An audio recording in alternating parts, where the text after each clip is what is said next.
Akkam jirtan jaalatamtoota fi hordoftoota chaanaalii YouTube akkamiin nagaa fayyaadhaan nagaan qaba guyyaan irraa sagantaa addaa isiniif qabadhee dhufeen jira. Sagantaan kun gaaffii deebii artist jaalatamtuu fi kabajamtuu Sabiriinaa Jamal waliin goonedha. Warreen chaanaalii kanaaf haarawaa taatan like, subscribe, share gochuun faana tura isiniin jedha.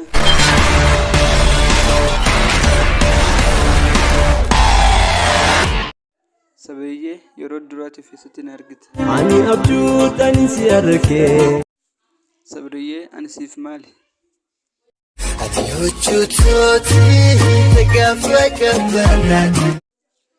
Akkam na gootame? Uffatee jira maal guutuu gama kooti. Sabriyyee mee maqaa naaf moggaasi?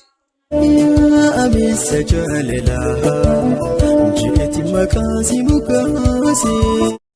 Sabriyyee jaalalli akkamsi goote? Anta kan gareen agarsiifte jaalaltummaan baanaan suyoo kana taate lammata waan jaaladhu jiilana taate. Sabriyyee atii fi Sabrinaa waliin taatan jedhanii bara.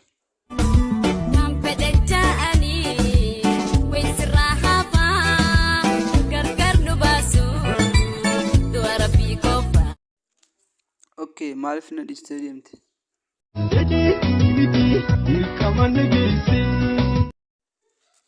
Sabriyyee na dura jaalattee ni beektaa?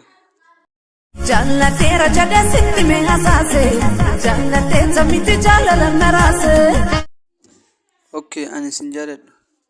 Yaannati na jibbiteef barnaa galee jira horiin na jijjiirte kanaaf rabbi jira. Sin jaaladhu. Mal guyyaa ayyaana